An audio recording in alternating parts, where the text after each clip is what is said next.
You've heard why this morning matters. This isn't about me, this isn't about my story, even the guys here. This is, the purpose we're here for. Like raising money for cancer is a massively important thing, and pretty much everyone in this room is either going to be affected or going to know someone affected by it. So that is a big thing. It means a lot. As a little preamble, I'm nervous right now, and I should be, because this matters. So I just want to put that out there beforehand, that no matter how often you do something, no matter how often you turn up to the plate, if you don't feel nervous about it, it doesn't matter. You should feel nervous. Key tip though is the physiological reaction is the same whether it's fear or excitement, and you've got to remember that chances are it is excitement. That's why it matters to you.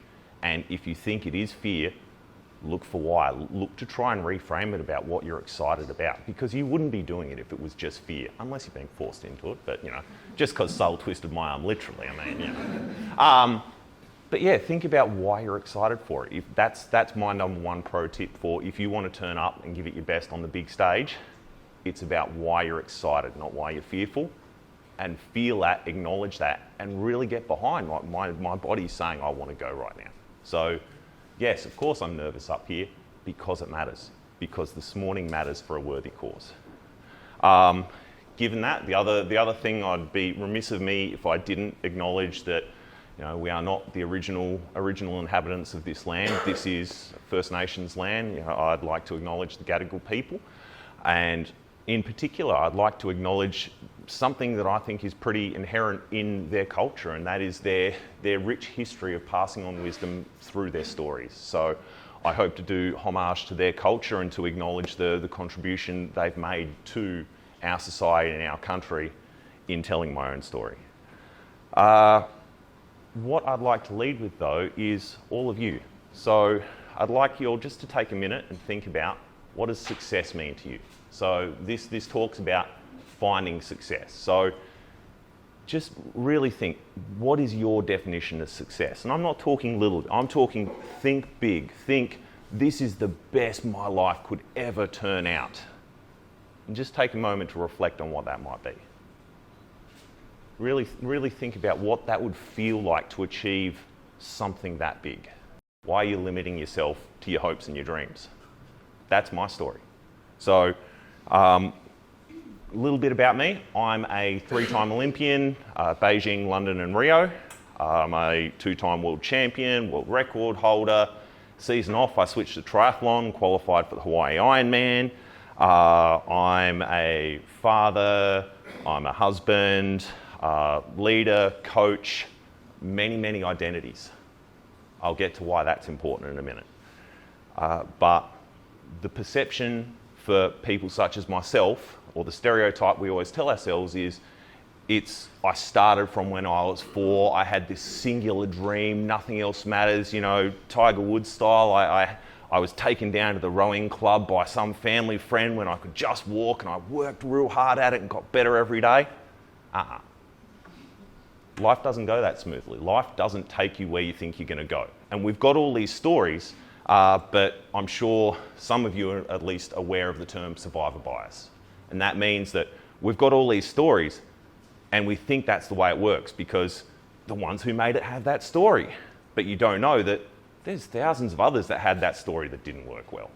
So what I want to do is break that stereotype. I don't want people to think that, I'm 10 years old and I've missed the boat. I'm 40 and I've missed the boat. Pardon my language, but bullshit. Right? Life can take you in weird and amazing places, better than you think you could ever be, if you are willing to let it. So, a bit about me growing up. Full disclosure, I'm on the autism spectrum. I'm autistic. Here I am, publicly speaking, and my job is people, talk about trying to break a stereotype there. But cast my mind back to when I was little. I needed speech therapy. Looking people in the eye was painful. If I saw someone I knew, it would be more comfortable for me to put my head down, walk across the road and walk up the other side because that whole dealing with other people is very uncomfortable. And that was me. I always had good grades growing up. because, academics made sense. That was easy. I unfortunately didn't really have a social group early on for the various challenging reasons. One thing that was really good by my parents, they made me do sport. Now I say made, they didn't, you must go there. All they said was, look, we want you to be active, we know it's important, it doesn't matter what you want to do, we'll support you, but choose something, try something. And being the kid reluctant to commit, I tried everything. They would buy me all the gear, I'd do it for a season, and at the end of it, they'd, so you're going to do next season? Nah. And I'm sure it frustrated them no end, but they supported that. The important part was they wanted me to keep giving it a go. Now, again, you look and you think, Olympic medalist, as Sol said, massive VO2, as a kid, you would have just walked past everyone. You look at, if my parents still had it, you look at all my stuff was participation ribbons. Not firsts, not seconds. Thanks for coming, back a pack. That was my story early on. So again, you're seeing the pattern. Don't judge the book by its cover. And that's true of your own internal monologue too. The one thing that was really good about what my parents did by saying that, you just need to give something a go, and me wanting to change is, guess what? I had so many chances to work out what it meant to learn a new skill. I got good at learning. That's a massively big leg up. I saw that you don't need to be afraid of jumping off and starting something new. If there's a door there to walk through, you can walk through it just by saying yes. And if you're brave enough to say yes, if you realise the barrier is that low to say yes, oh boy, do things open up. So I got really good at just trying new things, trying my hand at it and seeing what I could get. How could I grow and be a little bit different tomorrow because of something new I tried today? So that was my experience sort of through the primary school arc. Moving on, hitting high school, and I'm finally starting to find a friend group. I'm finally working out this weird thing that is the world for someone on the spectrum. I'm mapping back and, okay, humans aren't so weird. I reckon I can be one of them. Found a friend group. Again, finding my home through academia as well. But through high school, again, sport was just, I did it for fun. I did it for the love of it. And that's a key point. It wasn't for success. Again, I wasn't winning my school carnivals and everything. I wasn't going to states and nationals in 3 different sports. We hear even the stories of someone who went into another sport late because they were an elite something else. I wasn't an elite anything. I once went to a 3-day lawn bowls carnival because it got me out of 3 days at school and it got me to have some fun with mates. What better way to do sport than to have fun with mates? And that's a lot of what we lose sight of, is the reason you're able to throw yourself into something is because of the passion behind it, not because of the results you're going to get at the end of it. That's true of pretty much everything we do from the time we wake up to the time we go to sleep. It's the passion behind it that matters more than the outcome. So again, sport for me was about having fun.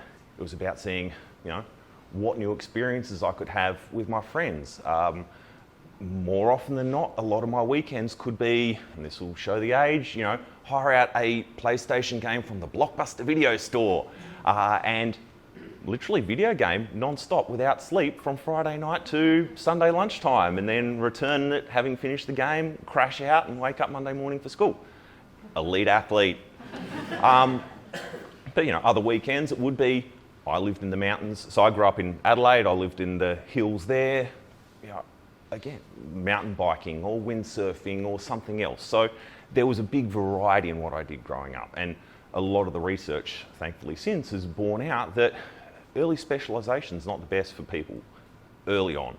But I would say that's true all the way through.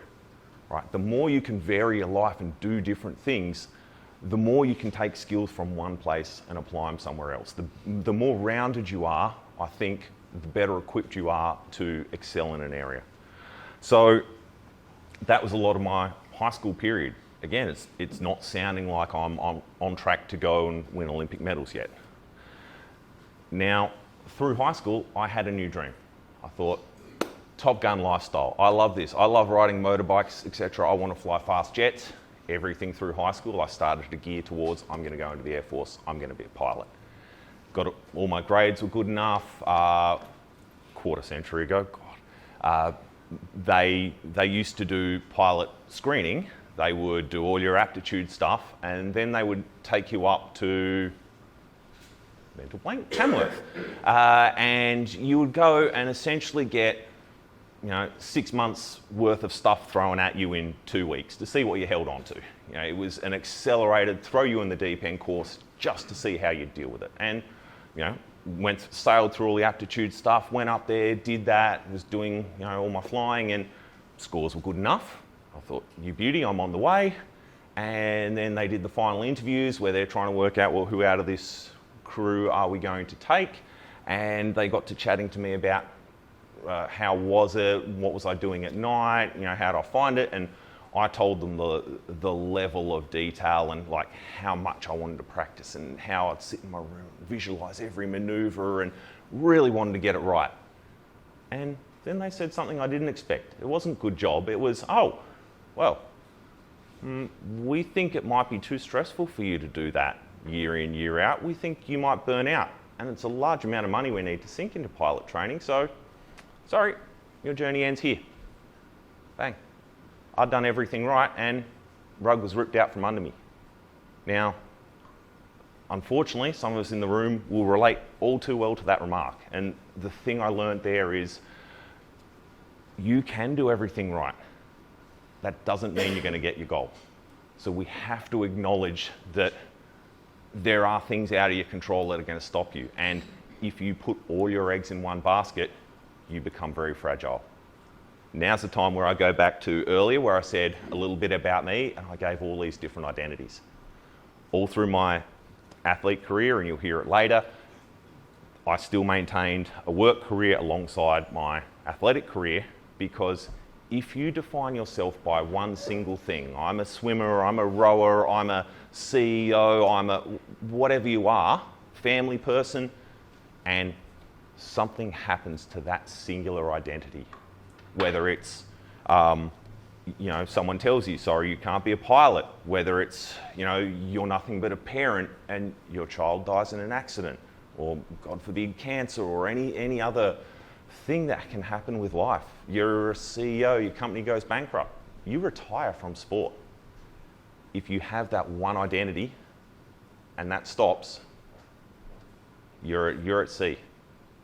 And if you don't have a stable identity every single day, if there's not something you can put your head on the pillow at night and say, I am this, you can go into some very, very dark places. I'm sure with mental health is a massive thing nowadays. Post-Olympic depression, one of the highest risk groups are retiring athletes. People who are literally on top of the world, the best at their craft, so many skills, have the attitude to succeed in anything at life.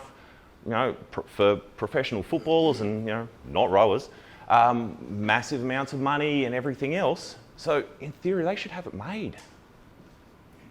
And yet they're taking their own lives in scores. They're turning to drink or food or anything else because they've lost who they are. Right? It is so important that we have more than one identity. That is what allows you to keep moving. That is one of the biggest things in resilience. It's the anchor that keeps you stable when life throws a massive storm at you. Realise you are more than one thing. And when that one thing is going wrong, you can look back to these others and go, I'm okay. So important to realise you are more than one. So that's a lot of the life lessons I learned through high school. Moving through into university. Still never tried rowing.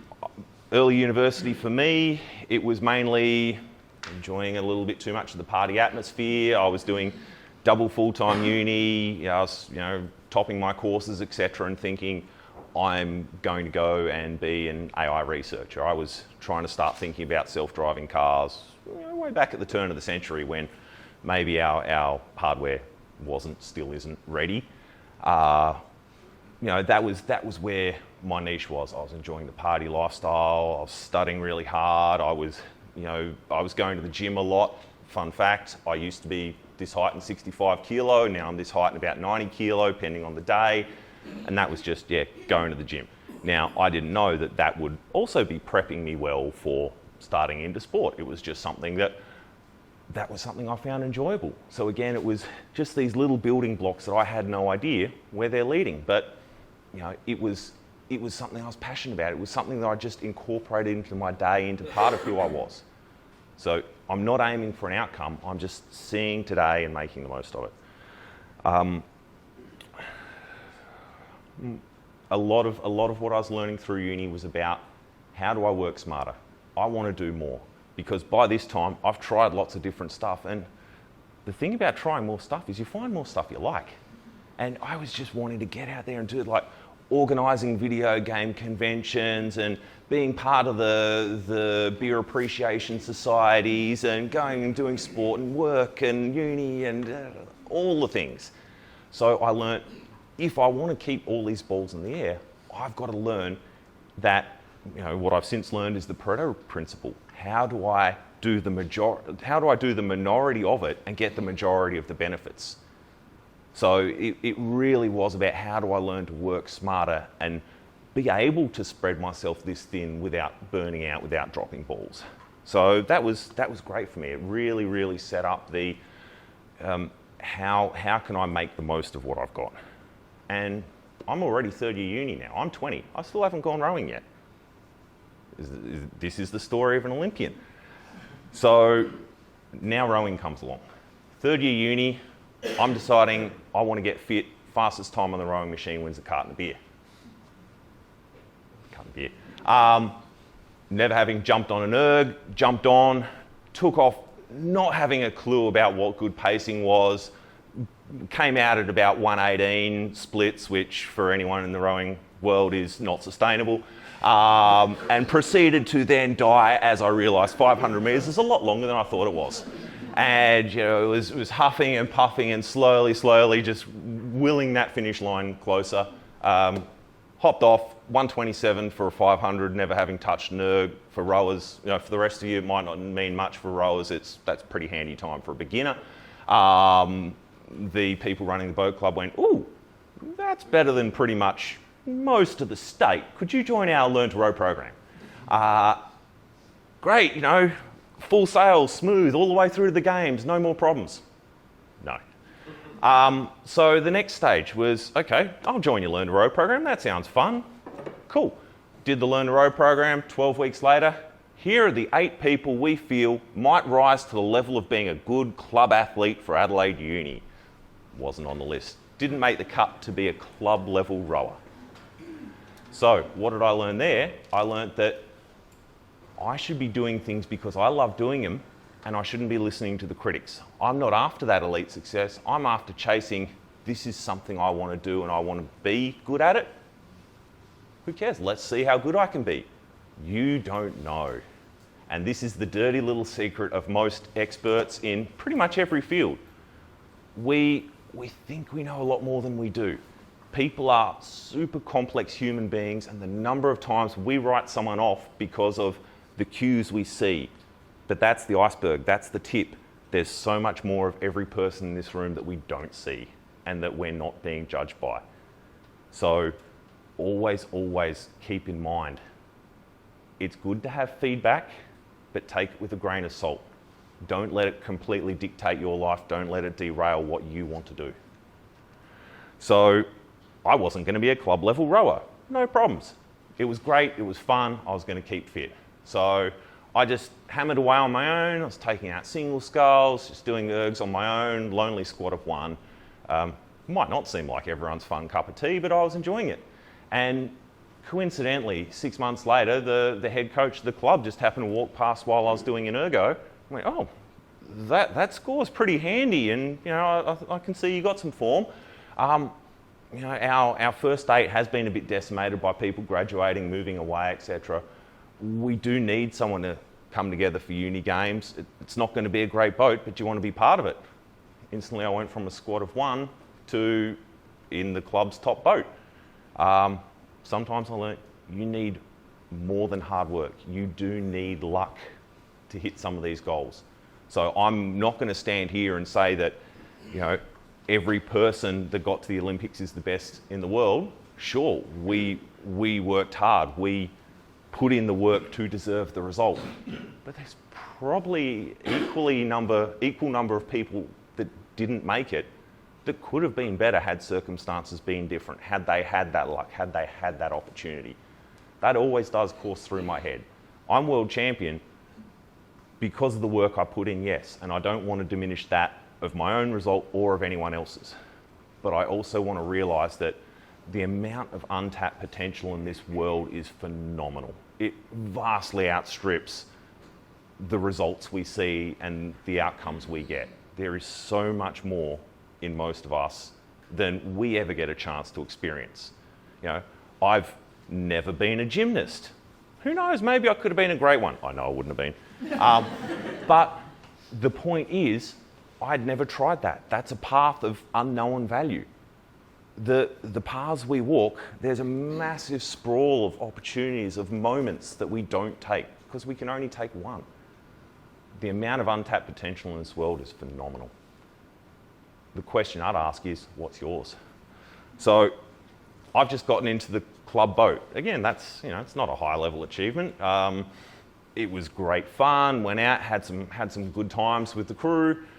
Got off the back of that, the coach recommended I go into the State Institute, SASI, SA Sports Institute. And I got in there, I did 6 months with SASI, and they're talking about, okay, maybe you should go to nationals.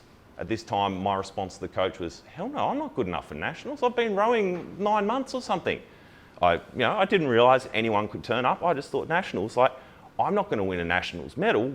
I don't want to go there and just get obliterated. I would like to feel like I'd be ready for it. I think I should be ready for it before I say yes. And the coach just goes, no, trust me, you are ready for it. And sure enough, I went there and I won an under-23 medal. And I learned in that moment that sometimes that critic that you shouldn't listen to is up here. Again, take all feedback with a grain of salt, including what the voice inside your head is telling you. Because sometimes that's the thing that's holding you back. So I went to nationals, won my first medal there, got invited to national team trials. I'm like, wow, okay, this is all of a sudden. And I got through trials, had some really great results, and my coach said, oh great, you're sealed, you're going to under 23 Worlds. I literally got sat down in the selector's office and they said, you got some real positive results here, but you haven't been rowing that long and we don't trust you'll perform on the world stage. You're not going to under 23 Worlds. On paper, I got the results. I won that seat racing. No. So again, there's this, don't think that merit is all that matters to get there. Be prepared to have that plan B. Be prepared to embrace that where you go is on you, but is not always 100% within your control. So as a consolation, they offered me World Unis, myself and my doubles partner. We used this as a bit of a, hey, screw you, and we went and won that by, I think it was about 100 metres of clear water.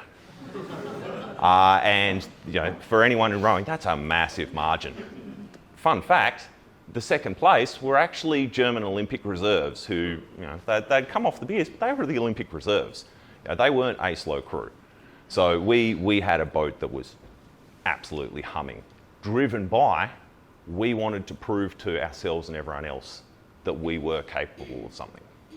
And that's another thing. Sometimes, we might get a setback, but that can often be, looking back on it, a blessing in disguise, because it can harden your resolve. It can give you that, I will prove that I'm doing this for me. I will prove that I know what's below my iceberg. I know what I'm capable of.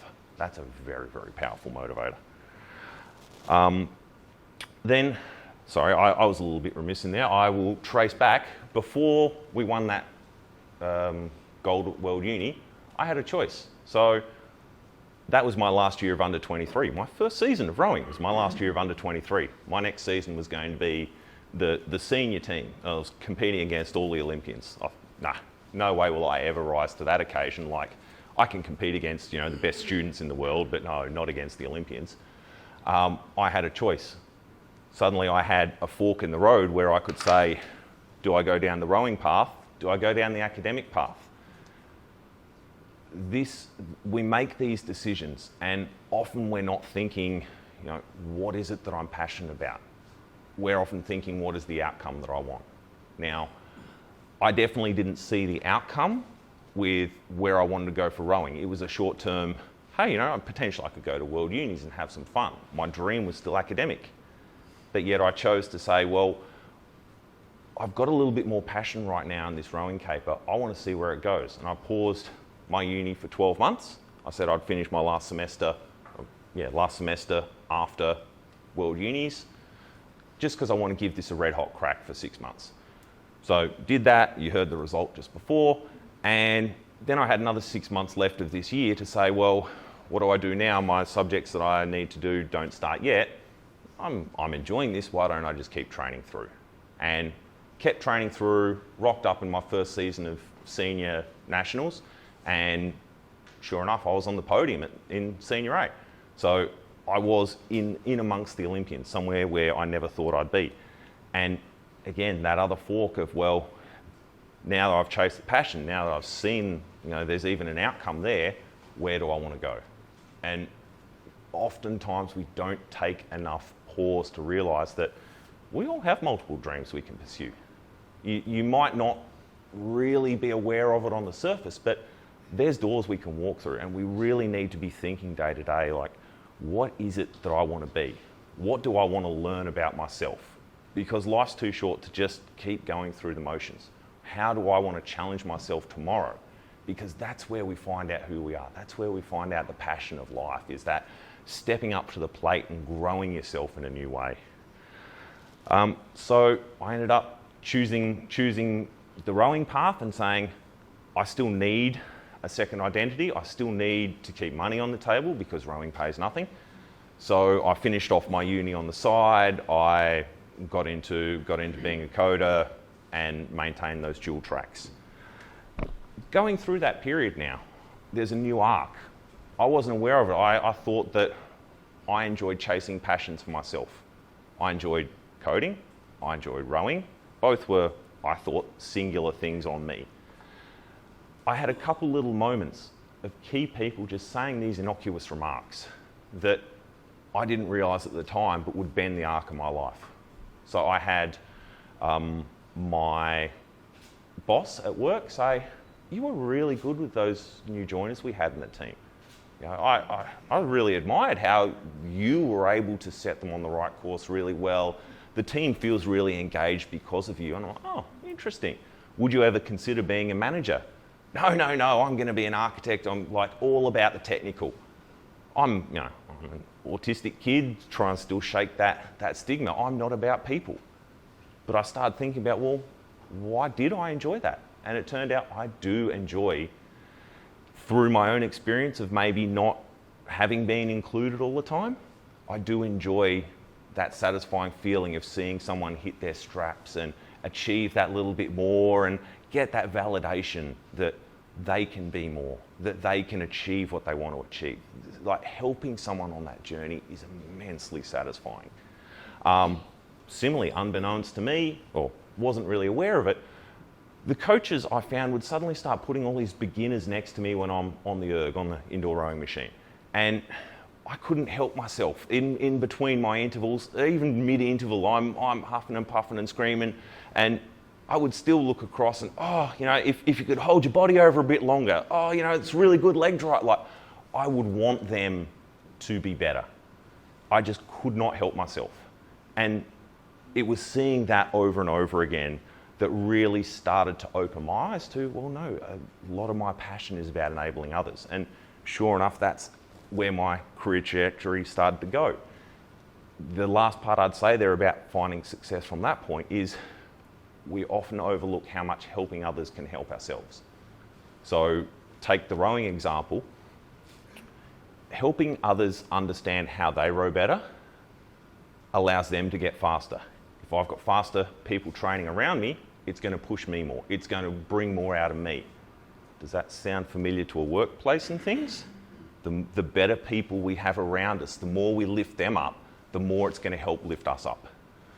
And as well, it's interesting how getting people on side will get you those results. A lot of, I mentioned before, national team selection is around a thing called seat racing, where you do repeated races with mostly the same crew, but scientifically they swap people around and see if it changes the boat speed. Good in theory, in practice there's a lot of variables and it's very finger in the air.